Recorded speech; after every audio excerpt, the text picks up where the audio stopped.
right, Evan Ginzburg, happy Valentine's Day from Legends TV. And when you think Valentine's Day, you think beautiful poetry, beautiful literature, and we have poet John Winnell.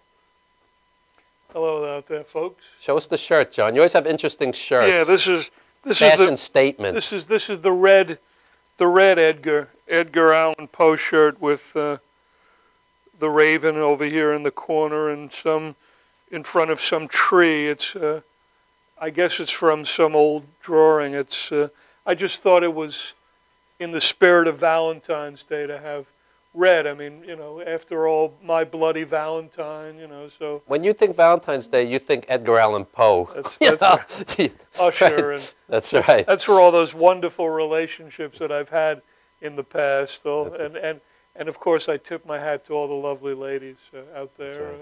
And you're still single, so. Still single. I'm married. Marriage is the death of hope, but. Maybe that's with the Edgar shirt today. There you go. There you go. And speaking of poetry, folks, Lanny the Genius Poffo is a wrestler, noted poet, and when he was in the ring, he would actually read poetry. As a face, he would do positive ones. As a heel, he would criticize his opponent, and it's a legendary gimmick. And Lanny went on to wrestle Hulk Hogan and manage Mr. Perfect, Kurt Hennig.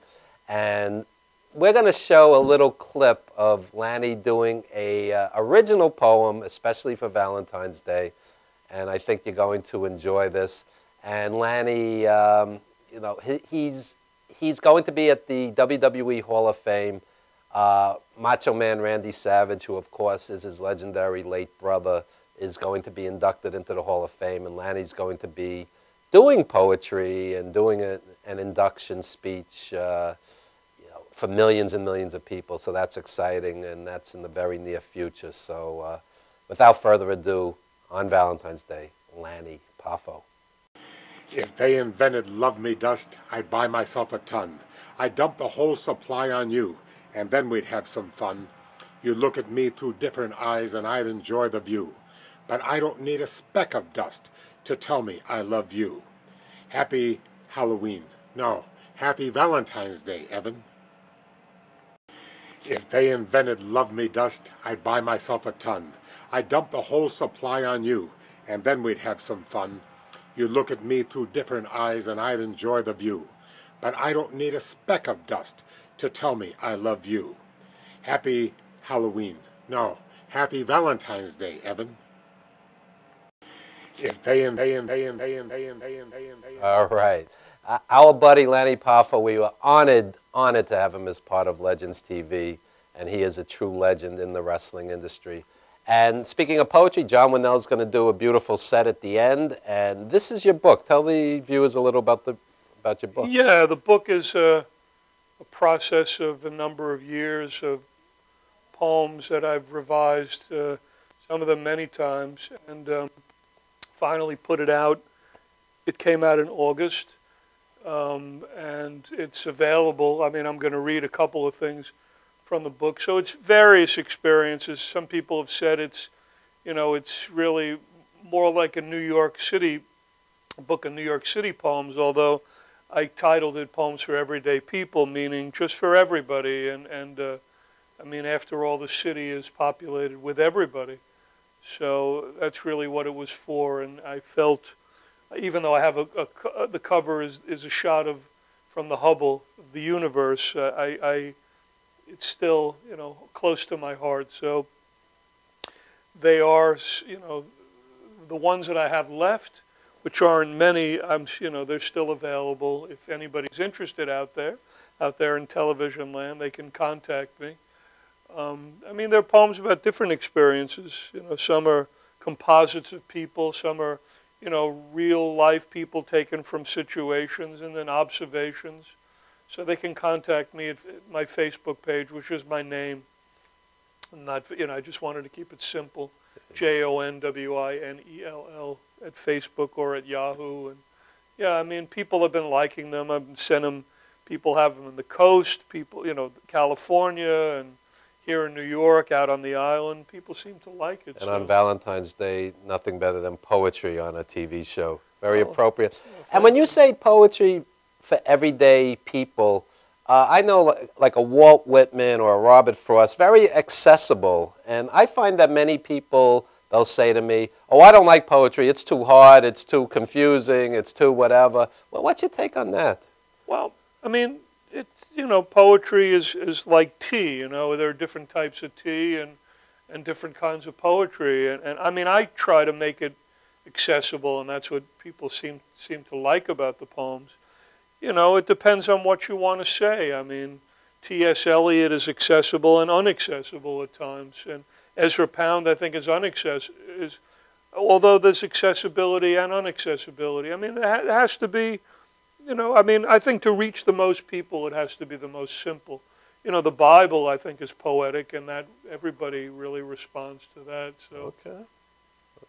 So this is going to be an interesting mix today of poetry and wrestling. Only Legends TV does that. We could throw our books. I mean, after all, Valentine. If you think of romantic relations, there is a wrestling match going on between between couples. So maybe that's the link. Love and wrestling and words. It's all connected. I tell people all the time, in a solid relationship, in a solid marriage, you have to have similar goals, similar values.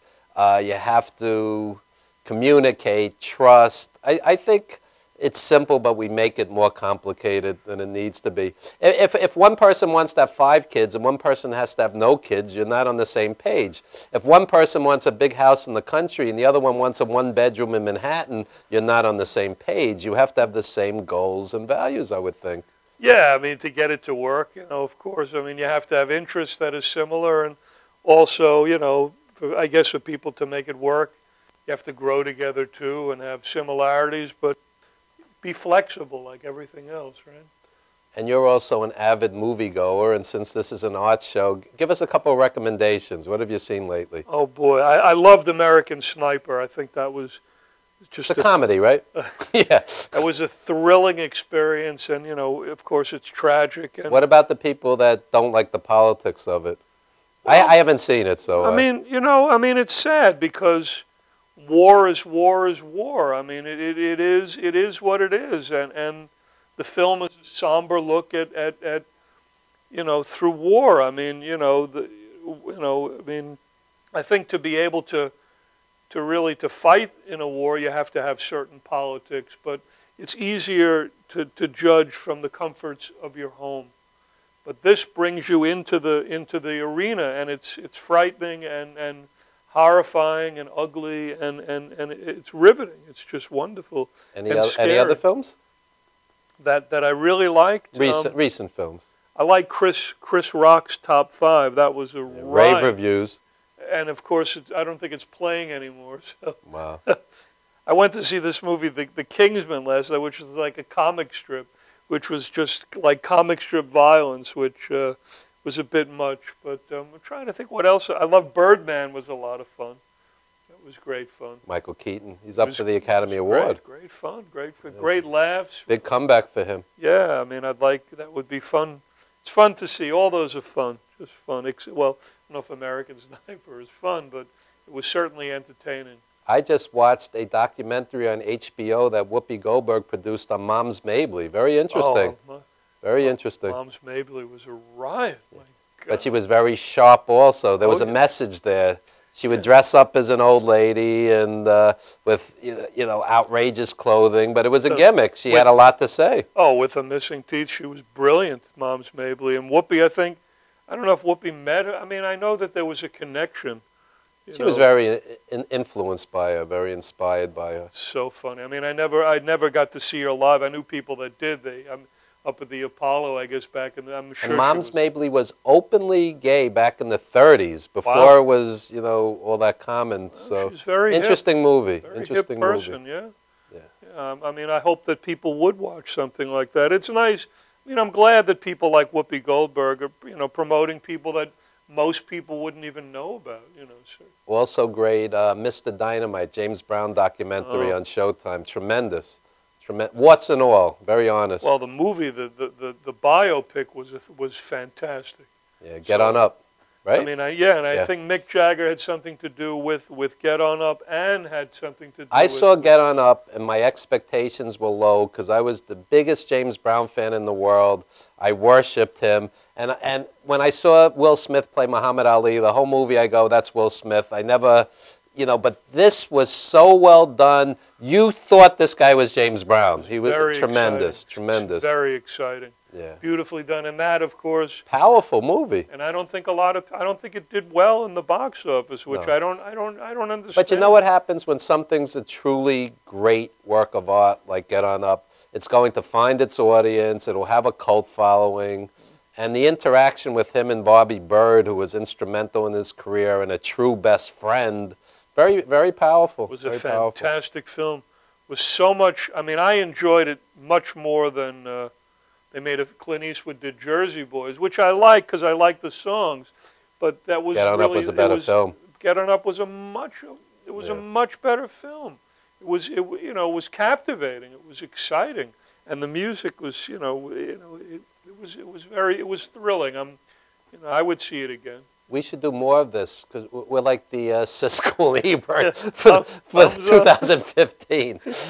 That's right. Since those guys are gone, we can. That's right. That's right. Although I think that they copyrighted. If you can copyright a thumbs up, so we could do this. Right. We could have our own. I want you to know, I met Siskel and Ebert, and they were exactly like they were on TV, and they love movies, and they immediately started talking movies. And I was saying to Roger Ebert how much I love The Harder They Come with Jimmy Cliff, and he was like right there with me. He goes, great film, I loved it. Very important film. That was a film. Great music too. It was an all-black made and directed film in Jamaica, which had gotten its independence. Cult following, real cult following. And the great Jimmy Cliff is still out there kicking butt, Well, anyway, John, we're going to cut to a commercial very briefly. I just want to acknowledge Steve Ludwig, who lost his beloved dog, Jem. Steve's had a rough year or two, so we want to acknowledge him and thank him for all he's done for the show, and he'll be back in 2 weeks. And next week, we're going to have lady wrestlers from Valkyrie Championship Wrestling, along with the colorful Julia Smokes, who, if you know the New York and Ring of Honor, indie wrestling scene, Julia Smokes is very colorful. And Chris Levin, the promoter, and also we're going to have a great R&B act from Butch Ingram. So Butch Ingram's going to send another great Philly-based R&B legend down for our show. So without further ado, we're going to take a brief time out. When we come back, we're going to have wrestler Rage and his wife, Kristen, talking about the wrestling business, and an interesting couple, folks. Don't you dare go anywhere.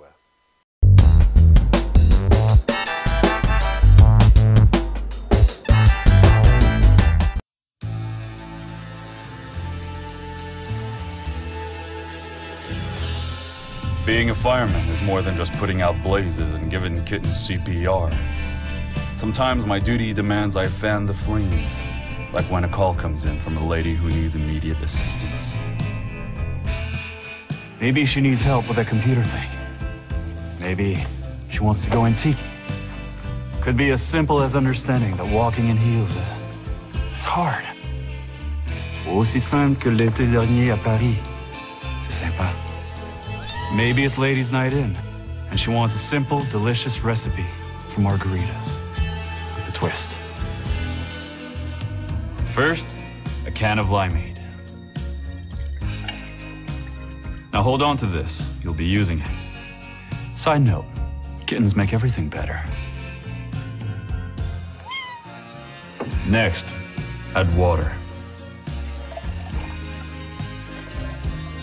Now, a bottle of light beer. No, shh. Trust me, I'm a professional.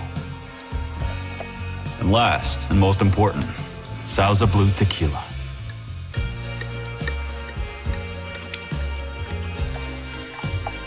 Now, mix it up.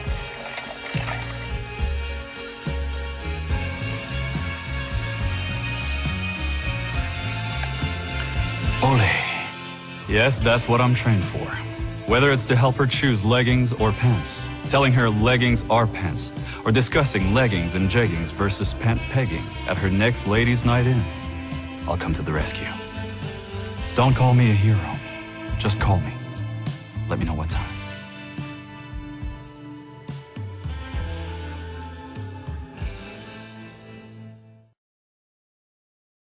Old Spice body spray will make you feel so powerful to blow your mind right in front of your face. Goodbye. Oh no! He's like, I don't.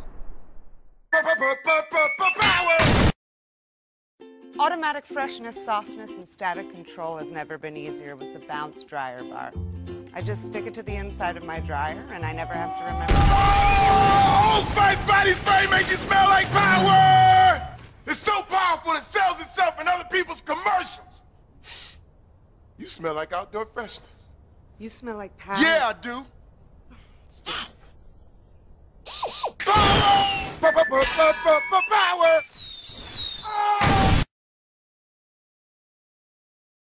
Try this routine to feel fresh and clean. Pair Charmin Fresh Mates with your Charmin. Oh, Old Spice body spray is too powerful to stay in its own commercial. That's right. Power!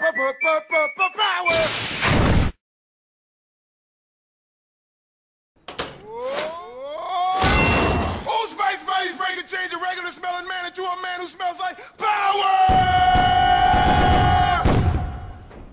Now, how is this? Wow, you know what? I actually do feel more powerful. Potato chips!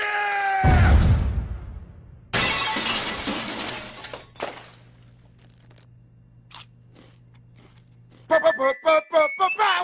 It's me.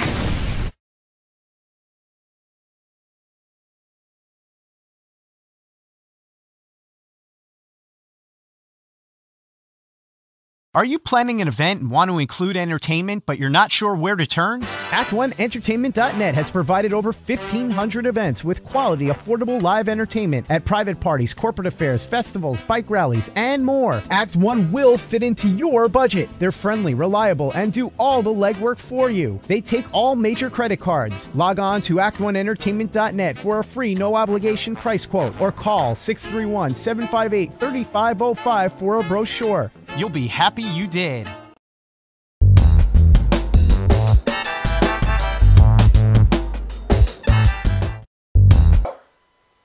All right, we are back, ladies and gentlemen, with Legends TV.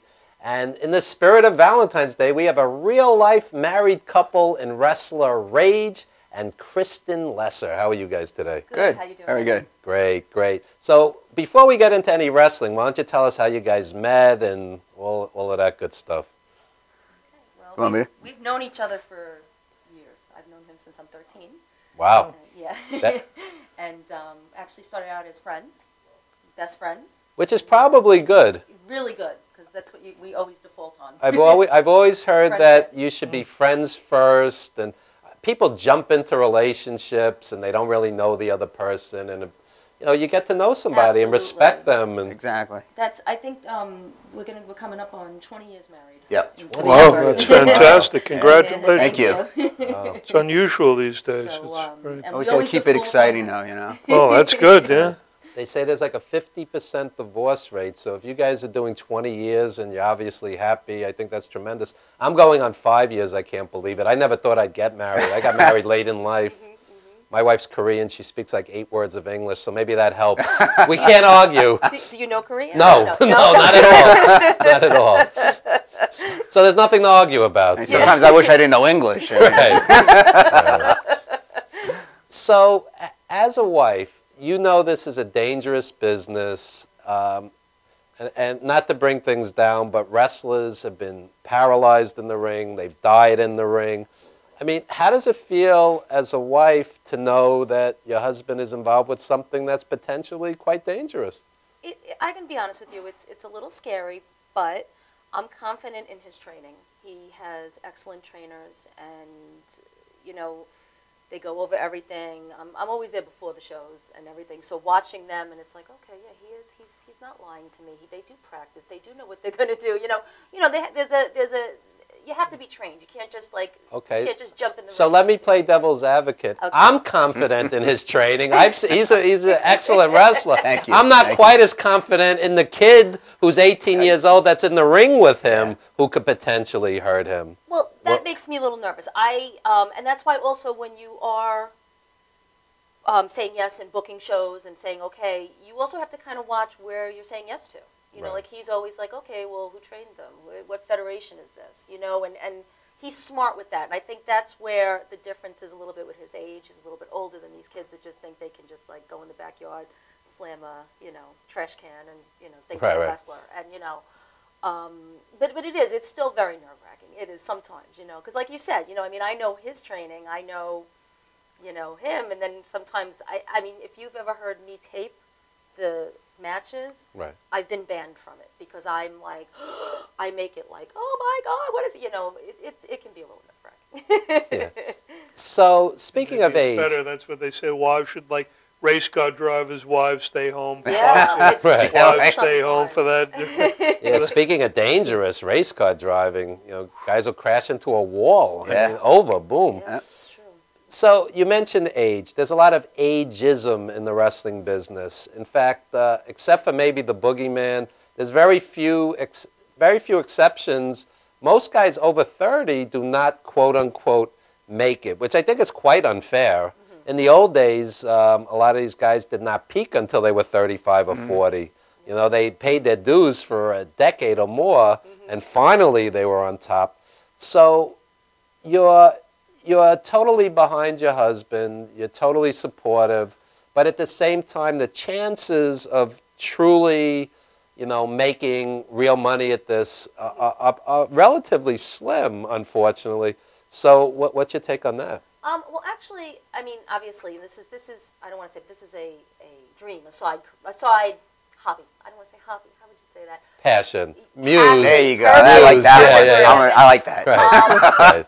John has been into wrestling since he is a little boy, so he's actually fulfilling a lifelong dream, and he's going to. Which very few people do. Absolutely, right. absolutely. Right. He's gotten to meet and work with some incredible people so far that he was idolized when he was younger, and he's realistic about it. And we're realistic about it. It's kind of like at first. I got to be honest. When first I was like, "Ooh, what are we going to make? What are we going to?" Honestly, it's not like It's all about his dreams and fulfilling his dreams and how far he can take it, and he's realistic about that too. He really is. We both are. The merchandise is where. Well, tell us about the baby. Okay, well, he has his merchandise, and he also is, on top of being a wrestler, he's very artistic. So he hand paints everything. He's got little skulls and everything else. And honestly, those are really, people love them. I mean, everybody in the station today loved this. When he first told me that idea, he actually. It was actually me and my daughter came up with the idea. It's not a bite, but a little bit. Years back, we had gotten these porcelain dolls. My sister had gotten for us wrestling dolls. China, The Rock, they're adorable. And I was like, oh my God, these are so cute. But, and he said, I'm going to do that. And I'm like, really? You think they'll sell? And let me tell you, as soon as we put them out, they're gone. They're gone. We have to go out and get more and make more, That's great. That's great. It is, but a lot of it is merchandising, to be honest with you, and promoting yourself. Absolutely. I tell the indie wrestlers, I've worked as a vendor countless times over the years, and you have to have a variety. You have to have the 8x10s. You have to have the DVDs of your matches. You have to have the gimmicks, T-shirts, of course, because people are into different things. Some people want an autographed picture. Some people just want a picture. Everybody's into something different. So you can make more money off the merchandise than off the appearance fee. Ironically. It's true, and and it's funny because it's a lot of. I mean, you have these kids that come with their parents, and I mean, what do they want an 8x10 for? Some of them, the little kids, they're looking for like things they can hold, or do something like that. So that was kind of where I said, well, let's look at toys, but not so. But he came up with that. And do you do mail order at all, or is it all at the shows itself? We're looking into that. Yeah, I had a thing on the website where you could actually contact us through our email. And give us the contact information. It's actually lesser316@yahoo.com. Okay. Just send us a message if there's anything that you like. You know, we have T-shirts, we have masks, we have magnets we just started making. There you go. The dolls, action figures. Merchandising himself. There you go. That's the big thing. Yeah, much respect, because these kids will go out there and, you know, they have nothing to sell, and it's like... It's also, it has a lot to do with the gimmick, though, too. I mean, I don't think I would have pushed merchandise as much unless, which happened to me, a few wrestlers that have been in the business have come up to me and says, I love the image. It's great. It's awesome, you know. So I started thinking, like, all right, well, maybe I could do something with this now, you know. But why not promote yourself? Yeah, it's another way to promote your character. And totally agree. And speaking of the character, I'm assuming you were influenced by the Road Warriors. Tell us who are the guys that influenced you. Road Warriors, Ultimate Warrior. Right. That's pretty much it. I mean, and then I have my favorite wrestlers: Stone Cold, Jimmy Superfly Snuka. Snuka was Macho Man great Randy in his Savage. prime. So was Macho. Yeah, I mean, these guys were my idols when I was a kid growing up. And you know what's interesting about these guys? Not only were they larger than life, tremendous charisma, they all could wrestle. Yeah. Austin was a great wrestler. Oh, yeah. Snuka was a great wrestler. Macho Man, of course. I'd say that Macho Man and Steamboat was the greatest WrestleMania match ever. Oh, undoubtedly. It was art. Yes. It was high art. It's taking wrestling and elevating it to, you know, something really magical. Yes. Magical. So tell us about the Rage character. How would you, in Hollywood we have what's called high concept. Can you explain the movie in 10 words or less? Superman turns heel on Batman, they fight. What's the Rage character? It's basically, you know, the way I always put it is, it's rage is something that people always try to keep down. You know, you go to a doctor, he gives you medication to keep it down.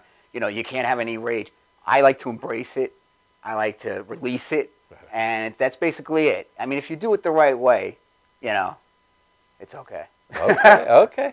And tell us a little, you mentioned the word embrace, getting back to Valentine's Day. How to stick that in there. How do you feel about having a wife that's so supportive of your dream? I think it's beautiful. Oh, it's great. It's great. Well, tell her. Don't tell me. Yes, it's awesome. Yeah, you know, I'm kidding. I actually, you know, like I said, backstage, a lot of the guys, I mean, I always get, wow, how do you get your wife so into this, that she's so supportive of you? I don't know. Yeah. I mean, she's just 100% behind me. I mean, when I first started to get into it, she thought I was crazy. She did. She said, what are you, crazy? What are you, going through a midlife crisis? What's wrong with you, you know? But once I started to do it, and she came to the shows, and she realized, wow, this is like put together so well. You know, you're really out there putting your all into it. She just started falling in love with it, you know? So, made her a fan. And you're so lucky. That's great. Yeah, Thanks. it really is. It really is something special when a wife or boyfriend, girlfriend, husband get behind the other person's muse, passion. Yes. Because it's not always the case. I've heard people many times, oh, you're not making any real money at this. Why are you wasting your time? And that's not what you tell somebody. Yeah. You know, we've written books. We haven't gotten rich from them. You know, we've done independent films. We haven't gotten rich from them. Even I was associate producer on The Wrestler with Darren Aronofsky. None of us got rich from it. It was a low-budget movie. But it's something that's going to stand the test of time. 100 years from now, your matches will be on YouTube. I know, isn't that great? It really is amazing. It really is. Thank God for the internet. So, Technology is amazing. Yeah, I love the internet. so you create art. You create art, and I think it is worth supporting. Even, do you know how many? Every week we have tremendous, tremendous musicians that appear on this show. And, you know, most of them have not made fortunes of money, but they've created beautiful art that will, in some sense, stand the test of time, wouldn't you say? Yeah, I mean, that's what's so important. And sad at the same time that people are not getting, I mean, number one, there's so much talent out there. And, you know, how do you get exposure? I mean, I think that's one of the beauties of this particular show, Evan, that you're doing is this variety. I mean, who else would have wrestling? Wrestlers with a poet. Baby. And that great doll. Baby. I mean, that's amazing. I mean, there's nobody. Well, we're kind of in the footsteps of Joe Franklin, who we want to acknowledge again. I grew up on Joe Franklin, and he would have the Valiant Brothers and the Ramones and Captain Lou and, you know, Bing Crosby. It was such a bizarre mix, but it worked. It worked. And speaking of indie art, I want to show a brief clip. This is a movie, a documentary that we made. When I say we, Dwayne Walker out of California, a director, and yours truly, about myself being surrounded by these very colorful wrestlers, and Killer Kowalski, Don Dr. Death Arnold, Nikolai Volkov, Tiger Khan, the late Tiger Khan, my beloved brother, many others are in this film. Low Life Louis Ramos is in it. Homicide's in it. Oh, wow. Check out this very brief trailer. And you could watch this on Vimeo, V-I-M-E-O. You could rent it. You could buy it. It's a little independent film with heart. I think you'll enjoy it, wrestling fans. Check out this clip from the Wrestling Then and Now movie. From the associate producer of The Wrestler, Evan Ginzburg, comes Wrestling Then and Now.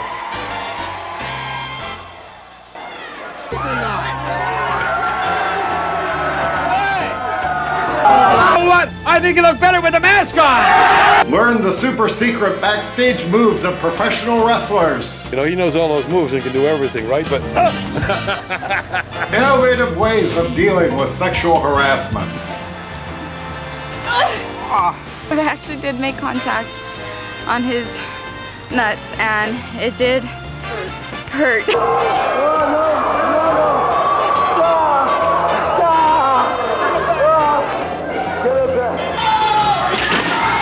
Ask yourself, what the hell is wrong with these people? Watch Saturday morning cartoons with Nikolai Volkov. What are you doing here, Nikolai? Yeah, save this child. That's the best one, too. Amazing likeness there. Good looker guy. Hear the wisdom of Killer Walter Kowalski. Think you become, the feel you become, what you say you become. Never ever be derogatory about yourself. Feel down, take the upper stand. I am Superman. I am the greatest. I am perfect. It's a time capsule of a film. Wrestling Then and Now. Streaming to your computer, to your phone, to your TV. Download now.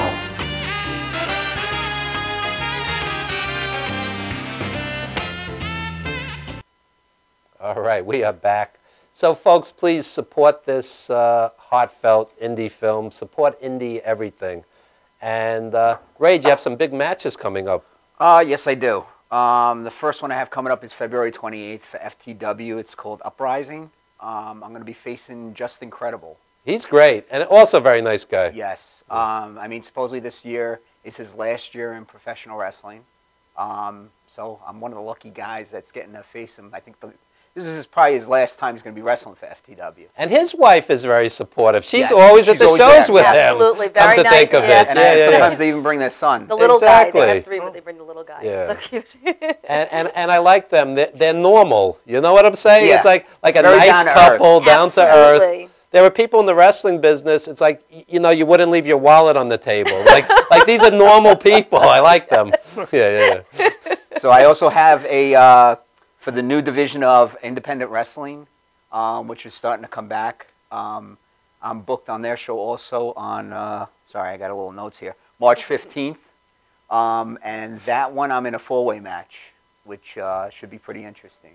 Okay. I'm still WWO Open Challenge Champion, which I have the title here. There you go. And I'm actually bringing this belt with me to the 15th, March 15th. They should have belts for poets. You know, like, what do you think? I have a belt, but it's not colorful like that. So basically, it's Open Challengers. It was WWO is where I Pulls won up it, my but pants. I'm able to bring it there because it's Open Challenge. So I'm willing to put it on the line to anybody in that federation or any federation that wants to come and get it. There you go. So we're going to show a clip of Rage in action. This is a highlight reel. And folks, I think you're going to enjoy this. Rage.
right, and we are back, ladies and gentlemen, and that was Rage in action. Very impressive. Very impressive. Thank you. So I tell people all the time, I just said it a few minutes ago, support indie everything, including indie wrestling. It's such a great experience. Instead of the WWE where you're spending $125 ringside and it costs you $500 to take 2 kids, you could go to an indie wrestling show, take pictures with the wrestlers, get autographs. You're right on top of the action. Actually, you could be every seat is ringside. Yeah, you could be in the last row. You're on top of it, and it's a very different experience.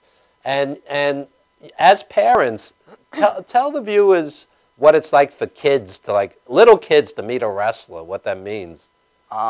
Looking back at when I was a kid and I met the guys that I used to like, it's like meeting your superhero out of a comic book or something. I mean, it's like, you see them on TV or you see them in the ring in independent shows, and you're like, wow, that guy's like so cool.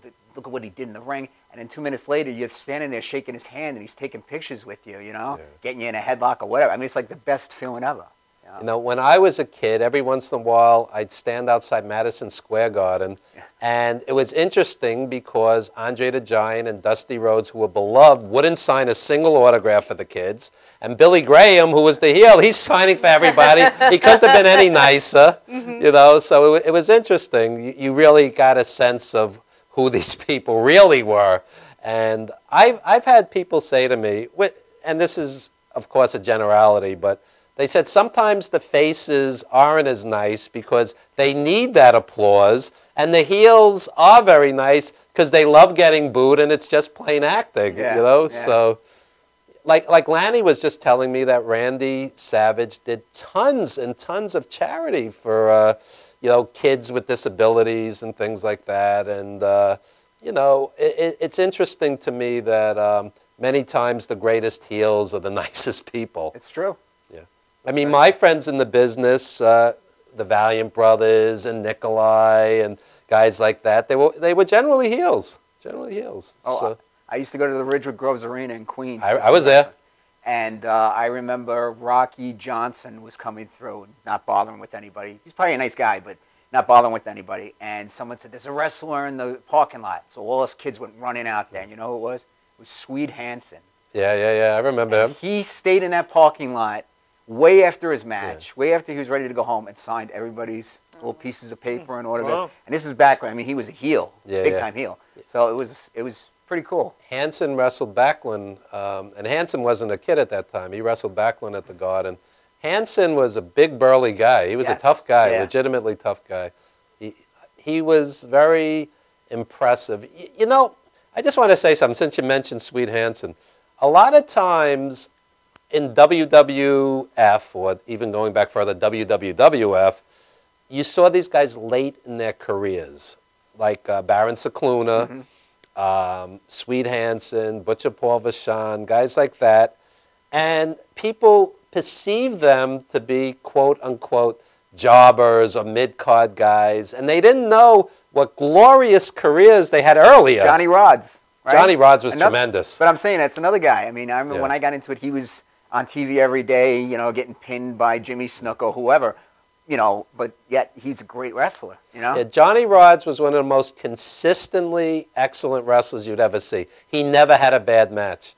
I saw Rodz wrestle Fujinami for the junior heavyweight title. It was tremendous. Wow. I saw Rodz wrestle Billy Robinson at the Garden. It was a clinic.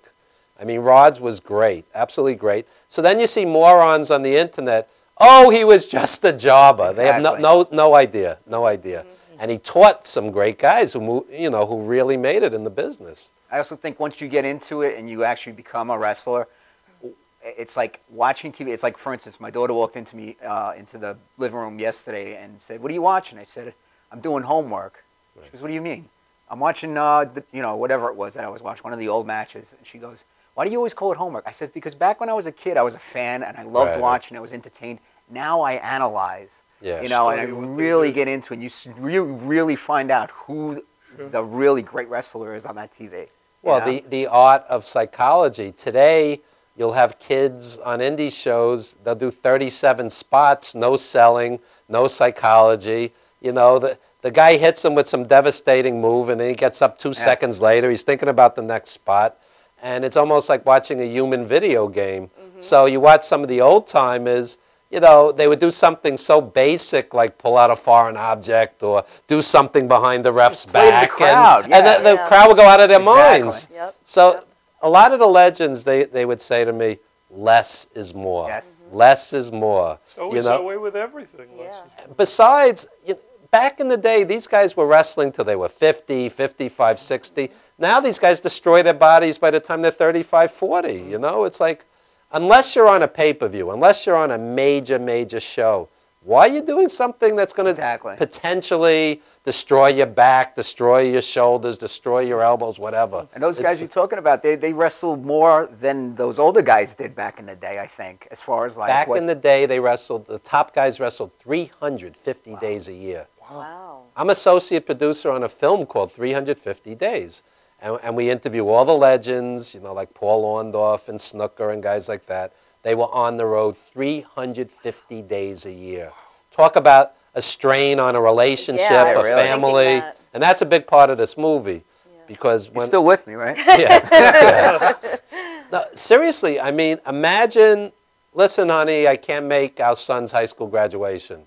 Listen, honey, I'm really sorry I'm not there for Christmas. They used to wrestle on Christmas. They used to wrestle on, you remember? Thanksgiving. Thanksgiving, right? Survivor Series and Starcade. That's right. Years, every years. Wow. So, you know, a lot of these marriages did not last. How could anything? And it's a rough business in many ways, and that was one of them. And, you know, the kid's growing up, and the dad's a star, and because he's a star, he's not seeing dad.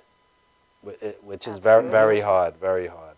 So it's a brutal business, not only on the body, but on relationships, family, marriages, kids. Very tough, very tough. And people, you know, wrestlers, from my experience, have always hated the word fake because they go, my bad back isn't fake, my bad shoulder isn't fake. You know, they don't. You know, they don't like hearing it. My 3 divorces weren't fake. You know, my alimony payments aren't fake. You know, a lot of people really don't grasp this business. And I just want to say one thing. I've been enjoying NXT. That show the other night was tremendous. But how about paying these guys more? You're right. These guys are getting paid chump change. You are absolutely change. We film out in Long Island and New York. I mean, this is worldwide, but we film out in Long Island. There are school teachers, starting school teachers, making more than some of the stars of NXT. So when Triple H goes on Stone Cold's podcast and goes, you know, sacrificing for the business, well, that's his family's business. That's going to be his business. Going in his pocket. You know, how about taking care of these guys financially? The whole independent contractor thing. I mean, you know, how about health benefits? How about pensions? You know, a lot of these guys, they'll have their 3-year run. Next thing you know, they're wrestling on indies for a couple $100. You know, it's very, very tough. And again, I mean, if you know, like in baseball or football, I mean, at least the compensating players, you know, you put your time in. And you beat up your body, but at least they're getting. I mean, everybody. But a lot of those guys are also lasting 3-4 years, and now they have an expensive mortgage. We call it they bought too much house, right? Because 3 years later the money's not coming in. With anybody. One injury away from being done. That's right. They did a show on the '85 Chicago Bears. Did you see this? No. Real Sports on HBO.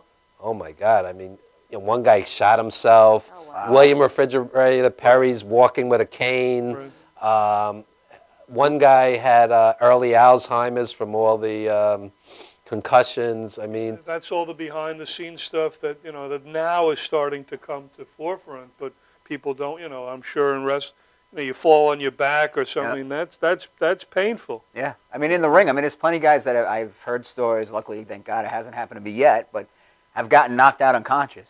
Oh, I can and the guy has gotten him in a headlock and held on to him and waited and waited and waited until the guy started to come back and said, okay, you're in a wrestling match, we got to keep going. Wow. You know what I mean? It's like one of those things. Yeah. So. Yeah. I find it interesting. WWE made a statement how much they care about the health and safety of their wrestlers, and the next pay-per-view was table ladders and chairs where you're falling off of furniture, going through furniture. So I found that a little interesting too. But I don't think they do chair shots to the head anymore. No, right? that they stopped. Yeah, That chair shots to the head. Yeah. A real chair, yeah. Especially in what was it, 98? A real chair make a wheelchair, right? Well, that's what's so funny when you said about fake. I mean, how can you honestly fake something like that? Like a chair shot that chair or is something. hitting you in the How head. can you I've been fake hit that, across the back with the chair, and that's it hurt. get hit. Sure. Yeah. I wasn't too happy with that, but I'm going to be honest. I was kind of like, why is he doing that? I mean, even going through a table, fans are very nonchalant about it, but things can go wrong. Oh, yeah. No, absolutely. Very much so. Absolutely. One little move where you're falling wrong or something, and that's it. You know? The wood has little say in the matter. Exactly. You know, it's Splinters come in different sizes. right. Yeah? Exactly. Yeah, I was once in a match with Tiger Khan, the late Tiger Khan, and Typhoon throws him through a table, and oh my God, I hope he's alive, you know, because it was like a big distance. You didn't want to look up. You were like, oh, is it? Yeah. Oh. So we're going to go to a commercial very briefly, but I just want you to please plug any social media, any websites, anything you'd like to plug. I guess ftw.wrestling.com. You can go on there. You can get tickets for the show that's coming up. Like I said, that one's on February 28th. What's that? That's at La Boom. La Boom. That's in Queens, right? Yes. I'm going to try to get to that. So I heard that I haven't been there, but I heard the venue is amazing. Okay. I heard it's really a nice place. It's actually intimate. Yes. Intimate. I think it's a space. nightclub or something. Right. So it's really got Nightclub nice in lighting, Queens. nice sound. You know. John, you've never been to a wrestling match, have you? Think so. We have to get you to a match one day. That'd be fun. Yeah, really. John. Interesting. From a poet's perspective. Exactly. Yeah. Okay, so we're looking forward to this. Any other matches coming up? Like I said, just those two so far that I have for the two federations. But all right, and we're going to invite both of you to stay with us because when we come back, we're going to show some great indie music video, including some great live music, various genres, folks. So that's one of the things we do here, showcase great indie artists. And once again, later in the show, John Winnell with a poetry set perfect for Valentine's Day. Without further ado, we'll be right back after this very brief timeout. Don't you dare go anywhere.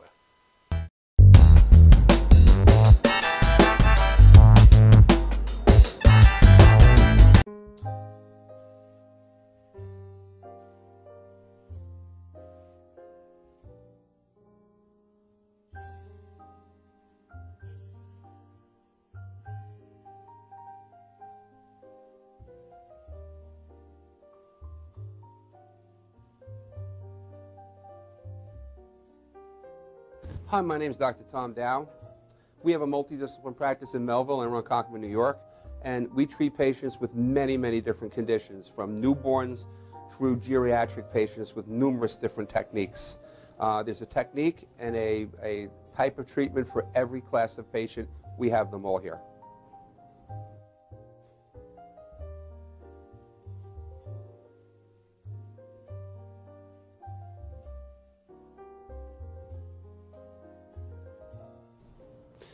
Here's my son Thomas, also a doctor of chiropractic, working on one of our patients' cervical spine.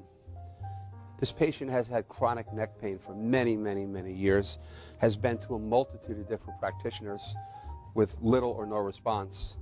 And with our specialized techniques, she has improved tremendously and continues to improve on a daily basis. We have two practices, one in Melville and one in Ronkonkoma, New York. We are a multidiscipline chiropractic office. What that means is we have chiropractors, massage therapists, acupuncturists, psychologists, all working as a team and a network of outside professionals such as orthopedists and neurologists that we work hand in hand with to help determine what your injuries are and the best way to treat your injuries. I have the great pleasure of having my son in practice with me. We work hand in hand, father and son, to give our patients the best care possible, and a staff which is loving, caring, and you'll never have to wait at all in our office for service.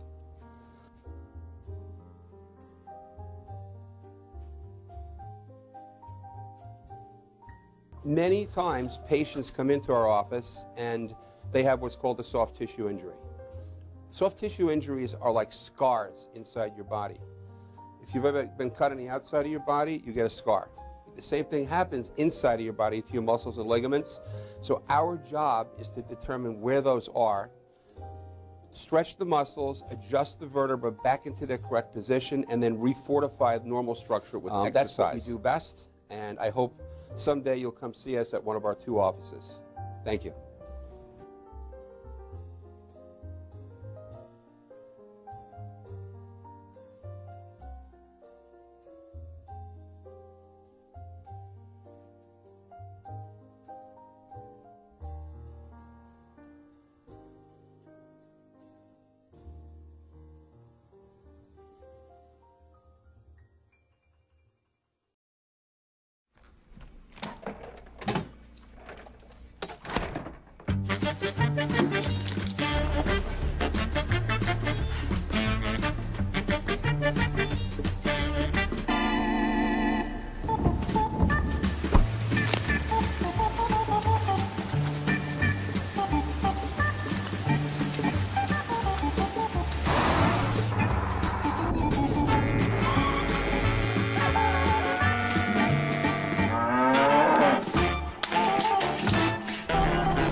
Yo, what's up, y'all? This is me, TMC, in the place to be, the greatest MC in history. There will never be an MC greater than me.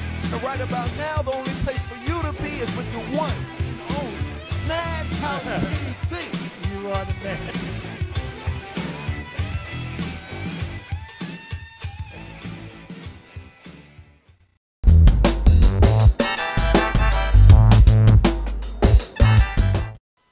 All right, we are back, ladies and gentlemen, and this is a segment that we love to do to showcase great indie talent deserving wider exposure, as we like to say.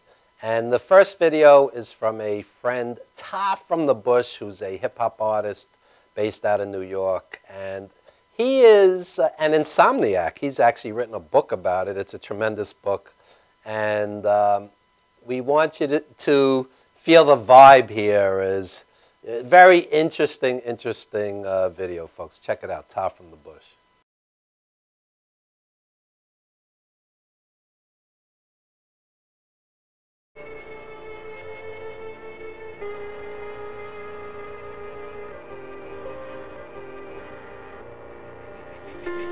Sitting on the B train, slipping in and out of consciousness, wondering the thoughts of the people that are watching this. Pontificate, think, ponder, let the mind wander, activate bliss through the experience of the somber rattles of my bones, unraveling the mystery of history. Why is it like this? A dismiss of happiness for me, yet a smile in the face of adversity. Welcome to my mind, my own personal university, where I've earned 6 degrees, all of separation. Thus you'll probably never hear this on your radio station. It's okay though, my mind shapes like Plato or Socrates. My life is like a playo written by Sophocles. Colossal philosophies with ambidextrous inequities. It's no wonder why simple minds will never connect with these complexities of the basics of life. Sleep is the cousin of death and intellect is his wife. Randomatic, idiosyncratic thoughts that give me static. Let me know that I'm an addict of the dungeon in my attic. Randomatic, idiosyncratic thoughts that give me static. Let me know that I'm an addict of the dungeon in my attic. Randomatic, idiosyncratic thoughts that give me static. Let me know that I'm an addict of the dungeon in my attic. Randomatic, idiosyncratic thoughts that give me static. Let me know that I'm an addict of the dungeon in my attic. The phrase behind the eye live. It's a matter of perspective. Is it behind the outside or behind the inside? Introspective. You project love, you get love. Same thing goes for bullshit. I don't care what your mother said or that preacher on the pulpit. Not afraid of my shadow. I'm leery of the light that launches it through a cosmic rift, leaping with the quantum shift. Sift through the rubble, find the finer grains of trouble, inflate as large as possible, and burst the biggest bubble. Skeletons in my closet are fleshless demons of yesteryear. They quest for fear, best they jeer. I keep them all sequestered there, but I can hear them rattling, chattering, battling, scattering and battering the thoughts that I deem unflattering. They're just a much a part of me. It's blood in my vein, ouch in my pain. They fortify the end of my sane. Everybody that I know say I just ain't right, cause I look for the dark at the end of the tunnel with light. Randomatic, idiosyncratic, cause they give me static. Let me know that I'm an addict of the dungeon in my attic. Randomatic, idiosyncratic, cause they give me static. Let me know that I'm an addict of the dungeon in my attic. Randomatic, idiosyncratic, cause they give me static. Let me know that I'm an addict of the dungeon in my attic. Randomatic, idiosyncratic, cause they give me static. Let me know that I'm an addict of the dungeon in my attic.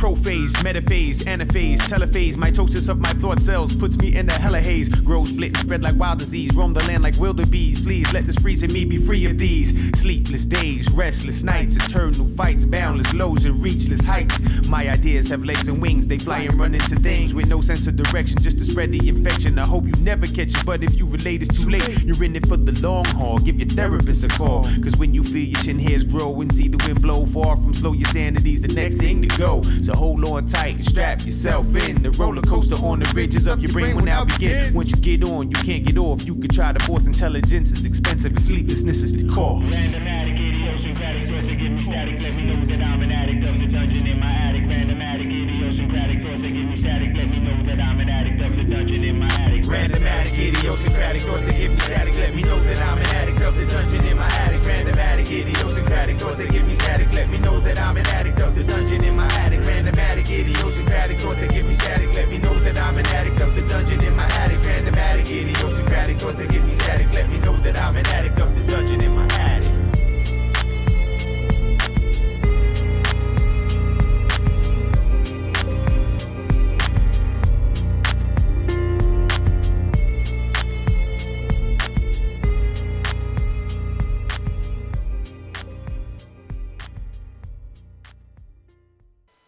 All right, we are back. Ta from the Bush, who's a personal trainer.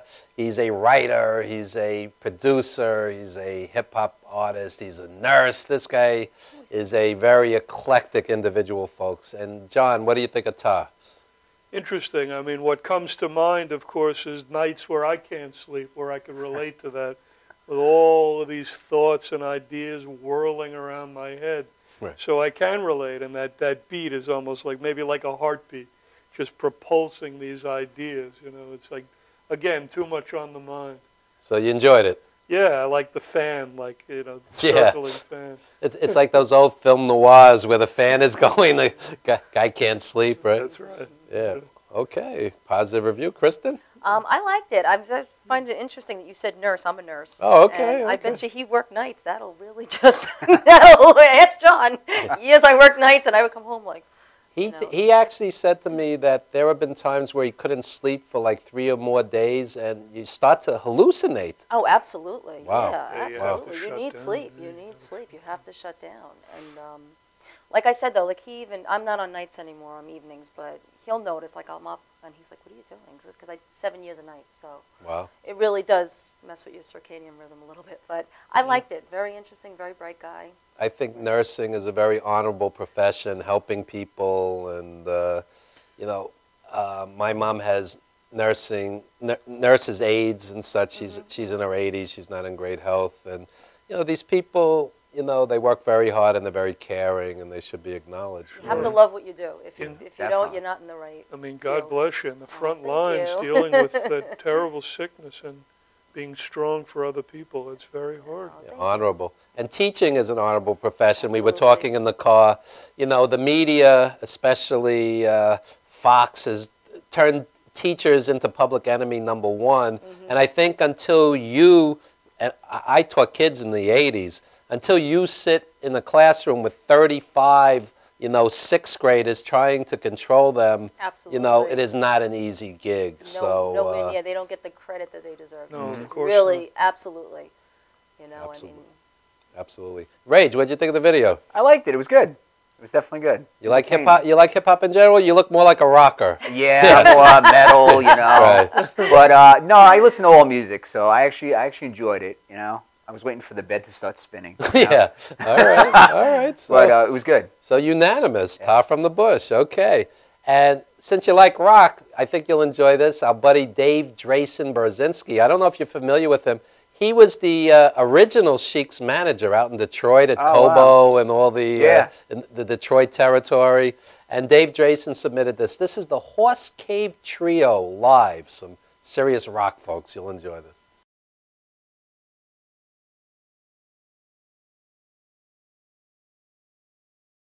How about if the Horse Cave Trio? You know what? I'd like to say something. I just want to say thank you to my brothers right here from another mother. These guys, they let us play with them back in June, and now we're going to come back January 10th, Saturday night, to release our Angels in Love CD. And guess what? This guy right here is coming with us too. Give it up for Jim McCarty. And for those that might not know, he's playing here tomorrow night. The roads are going to be a little bit better, so come on back and have some fun with Jimmy. He's going to do an acoustic set as well with his good friend Sonny Mormon. And we're going to do a little rock and roll number, and hope you don't mind right here.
All right. So that's the Horse Cave Trio out of Detroit. What do you think, guys? Down and dirty rock and roll. That's a good thing. Yeah, you know. All right. I like that. I mean, you know, dirty, slow. I mean, Keith Richards probably would approve of that. You know. All right. And Robert Dancer was on our show a while back, and he's a very colorful, front man as well. Yeah, I mean, it comes out. I mean, it was, exciting. It has that, I guess, whatever that Detroit sound that I'm learning in my ear, what it is.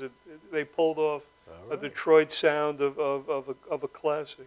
There you go. Kristen, what'd you think? Yeah, they definitely played good homage. Nice. Really did a good job and would have made the Stones proud, I think. All right. Rach? Yeah, I like it. I like the way they put their own little twist in there, too. You could hear it sounded a little bit different, but it was good. Yeah.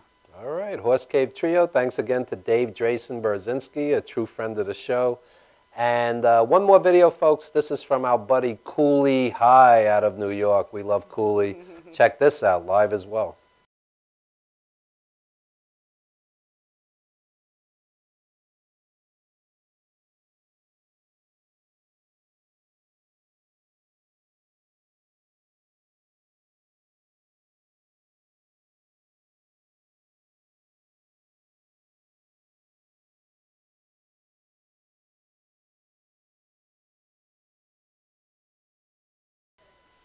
All right, we're having some brief technical difficulties. Let me just talk briefly about Cooley. Cooley is a radio host with Bonfire Radio. He's also a producer, rapper, filmmaker. He even bakes cheesecakes. Oh, nice. Very eclectic guy. So we're going to try the video one more time. We have Annie from another power couple, Paul and Annie. And I also want to acknowledge Tom Mealy and Vicky, Tom's co-owner of Madhouse, along with Tommy Ma and Janine. So a lot of couples making this show and Madhouse TV happening. So without further ado, let's try one more time. Cooley High. Who it's called.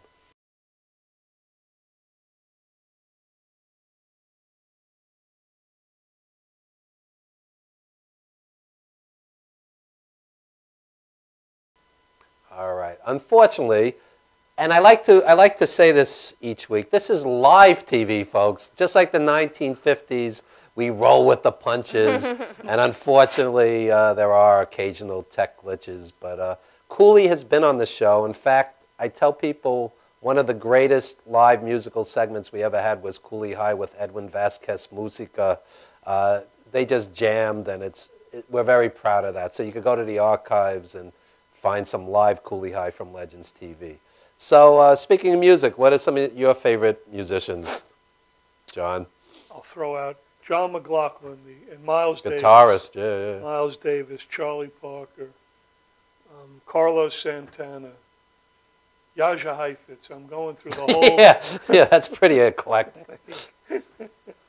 And keep with the consistency of the show.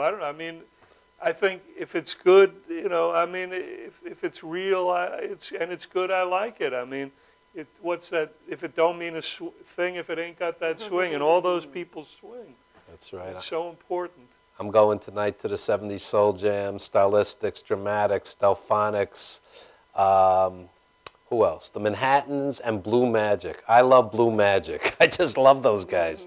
So, and also we're huge P-Funk fans, of course. Oh, great, good old George. And returning to New York for the first time in many years, Kid Creole and the Coconuts next month. So, other exciting things. We'll check them out as well. So anyway, Kristen, who are some of the people you listen to? Well, John makes fun of me because it depends on a given day. I'll listen to anything. Well, that's good. I mean, a whole array. From Frank Sinatra to his Rob Zombie, and well, we both like Rob Zombie. That's pretty much the spectrum, from Sinatra to Zombie. That's kind of how it goes in the lesser home.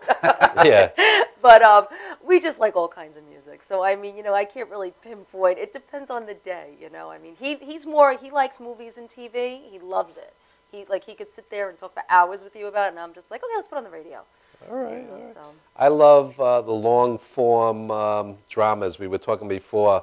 Mad Men, The Wire, Breaking Bad, The Sopranos, Sons of Anarchy. 6 Feet Under, Sons of I haven't Anarchy. seen- Love that show. Yeah. I never saw Sons of Anarchy. Are you a Walking Dead fan or no? Oh, I love Walking I Dead. haven't seen that. I haven't seen that. Although, when you start knocking off main characters every week, Yeah, it's getting a little grim, right? I mean, what are they gonna do? Knock off Rick and his kid and the baby this week? I mean, come on. It's like, you gotta give us. Slow down a little bit. Let us digest it a little bit. That's right. Give us a little hope. A little hope for the apocalypse. Yeah. So who do you listen to, Rage? Well, like my wife just said, Rob Zombie, Hatebreed's another one. I like a lot of old hardcore, MOD, SOD. My son got me into punk. You know, there's a couple of punk bands that are pretty good out There's there. been films about hardcore, I think a couple of years ago. What's his name? The guy from California. Oh, Rollins. Oh, yeah. Rollins. Yes. He's a brilliant guy. Yeah. You ever see Ugg, A Music War? That's a No, I great don't think I've seen documentary on the punk scene, the 70s, 80s punk That, scene. and then there was a hardcore movie also that was out that had Rollins in it. Yeah. I forget the title. Well, he was in Black Flag. Yeah. That's where he started from. Great Actually, band. our son and his girlfriend went to see. Pirate Black Flag, not the insect. The Yes. That's right. Our son and his girlfriend went to see the Misfits last night. Yes. The Misfits? Yeah. Out of New York. Out of New Yes. York, yeah. That's right. A lot of the great punk bands came out of New York. The Ramones. Oh, Ramones were great. Yeah. Yeah, Ramones out of Forest Hills. That's right. Right. Patti Smith I guess went back and forth to Detroit with Fred Sonic Smith from good old Blue. Was it Blue Cheer from Motor City? Fred Sonic Smith to bring Detroit back. What about the MC5 out of Detroit? MC5, that's what I meant. MC5, right. That was Patti Smith and the MC. Yeah, so it all. See, you see a guy in a suit, you don't think we'd know this, right? yeah. And good Looks old are deceiving. Good old Jerry Garcia. I mean, everything. All of I just want to say something. Duke Ellington said there's only 2 kinds of music: good music and bad music. So I am open to anything, and sometimes people are befuddled when they see a middle-aged white guy who champions indie hip-hop, but I think hip-hop is great. Let me rephrase that. I think indie hip-hop is great. I think a lot of the commercial stuff is crap. I think a lot of the commercial stuff, is sexist, homophobic, materialistic, and I think it's a shame that the indie artists don't get the exposure they deserve. How many indie hip-hop artists have we championed on this show? So Soon, Cooley High, Tar from the Bush, et cetera, so on. Right. I mean, and terrific, very entertaining, a real message coming from the heart, and anything that's real. I mean, some of that commercial stuff is just fabricated and packaged, and it's Warren S. Britt's coming back on the show. He's tremendous. Yeah, good old Warren. Yeah. So, a lot of the major hip hop artists, we're down with the hood. Then they drive back to the mansion in the suburbs, and all they've done is taken instead of giving back for the most part. Yeah. I think artists that have made it, which are really relatively few and far between. The music business is brutal, like the wrestling business. I think they should champion indie artists and really give something back. Kanye West got a lot of heat last week for acting like an idiot again, but he also has his own record label where he's championed indie artists. So there's 2 sides to it. Plus, he's in the news again, right? I don't know. No, I'm saying because he did that, he's all over the place again. So I mean, not that he wasn't, but it definitely brings his name back into. If you were getting some kind of award and somebody came up on stage, you'd probably pile drive them, right? Yeah, that would be pretty clothesline right off. That's right. It's my stage. Exactly. Don't take my moment. Yeah. People have analyzed it thousands and thousands of words, but how about basic, simple etiquette? Somebody's on stage getting an award. You don't walk up there. Come on. They wouldn't do it to Frank Sinatra. Oh, That's no, right. no. That's Not all right. blue eyes. That's right. They wouldn't dare, huh? No. Well, anyway, Kristen, Rage, we just want to thank you not only for appearing on the show, but a beautiful, supportive couple, and you don't always find that. You don't always find that. Thank you. So, once again, interesting combination, wrestling and poetry. And when we come back from this brief timeout, poet John Winnell with a live set. Don't go anywhere, folks.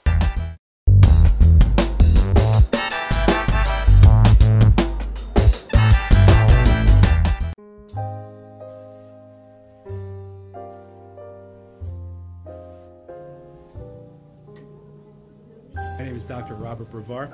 I'm here for Multi-Medicine in Westbury, New York. We're located at 1065 Old Country Road, Suite 214. Been here for about 15 years. The practice has medical doctors, physical therapists, chiropractors, acupuncturists. We also do pain management, and we have orthopedists on staff. Here at Advanced Multi-Medicine Rehabilitation, we've got physical therapists on staff who treat an array of conditions, from neck pain to back pain, shoulder pain. We treat carpal tunnel. We treat a lot of car accident patients, slip and falls. We treat patients with knee injuries, with ankle injuries. We have state-of-the-art equipment. We've been here for over 15 years. Vast array of diagnostic testing, from x-rays to EMGs. What is an EMG? It's a diagnostic test that allows a doctor to determine where the pinched nerve is.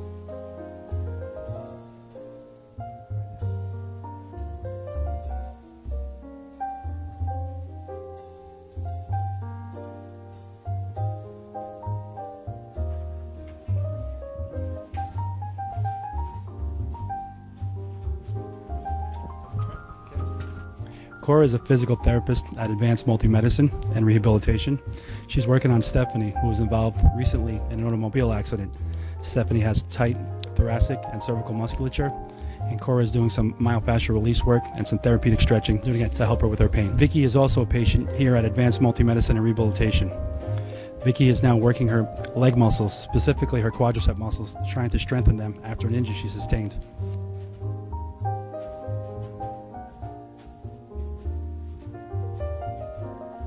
Find yourself in need of any type of physical therapy, please don't hesitate to call Advanced Multi-Medicine and Rehabilitation, located in Westbury, New York, in Suite 214. Phone number is 516-334-7000, or find us on our website at advancedmultimedicine.com.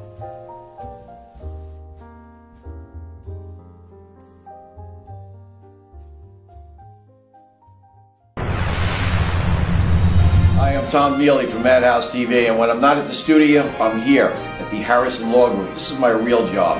And this January 2015, Brett and I are putting together a show called Legal Straight Talk. It'll be aired on Cablevision as well as here at Madhouse TV. You need to tune in. This information that we're going to be giving the public is the real deal. It's all about what you should do, what you shouldn't do. So tune in this January 2015 for a new episode of Legal Straight Talk.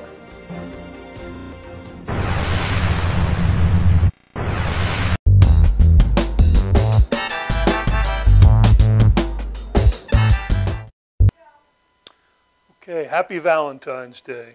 And for Valentine's, first poem, On Hope and Longing. A chill wind crunches past the window's stars. This February, an expected snow and ice maintains its locks while containing us within our lonely confines. Will blood roses slake the spirit which aches for longing? Behold a request which chains to illusion. The heart, being a malleable muscle, stretches in sorrow and pleasure.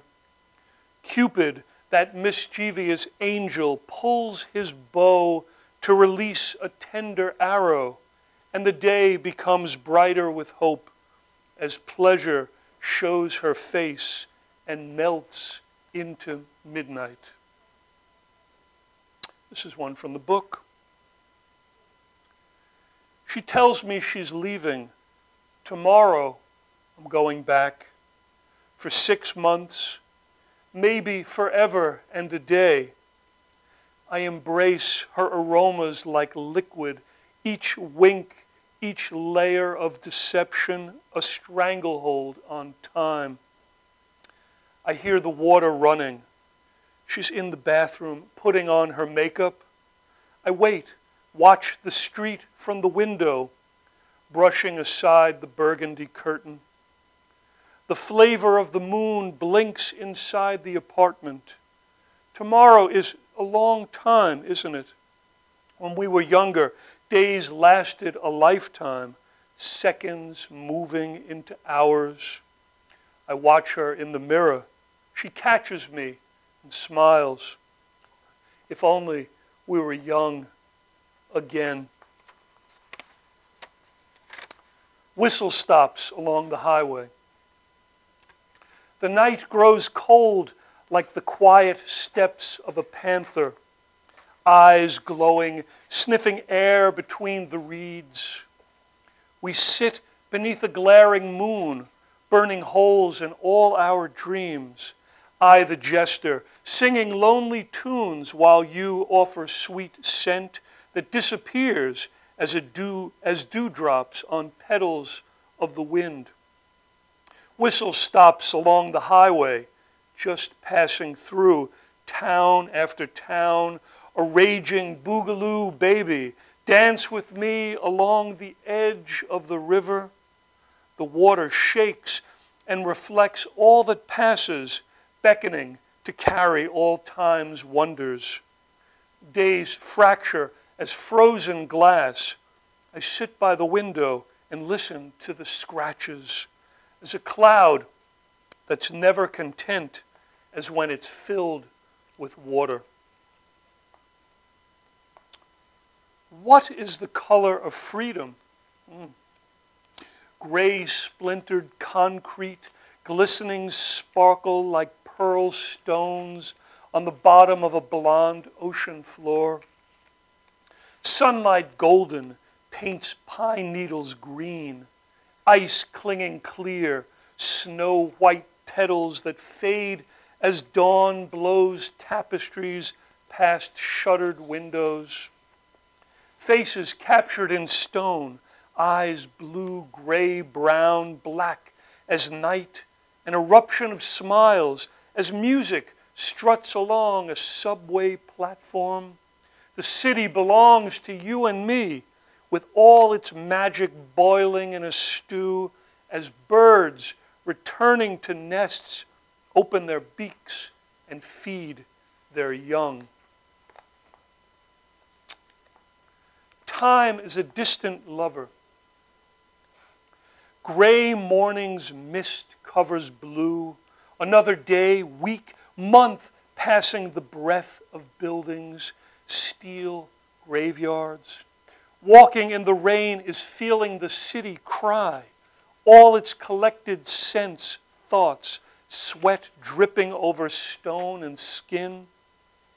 We live inside an awakening forest of tears and words, passing one another like wind, tickling the branches of trees. We shout our songs at the sky. Is there anybody out there?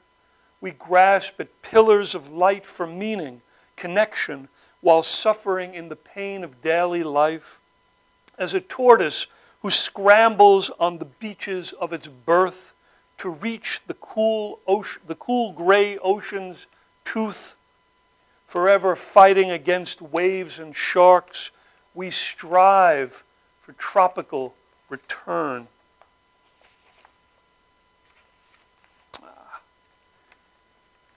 Between a spider and a rose, blood-red petals full of desire and moonlight. From a thorn, a hissing garden spider dangles. For each price of beauty, the danger of the sting and its melting poison. A choice while we ramble in the sunlight, like Icarus, who flew too high, only to have the wax in his perfect wings melt, drop silently into the confines of a gurgling wave. Two more. Do the trees curse the snow? White light crests through the window, filling wooden floors with rectangular patterns. With each growl of wind, like teeth scratching along the edge of brick, shapes like bears dance almost to their own rhythm. Breath seems to freeze outside as the ground is white, with a color of silent crystals that allow the trees to dream. In this morning of winter sleep, branches sparkle, bent from the extra weight that will take the less hardy, as crows endlessly call to one another, seeking anything to fill their empty bodies. Thank you. Happy Valentine's Day.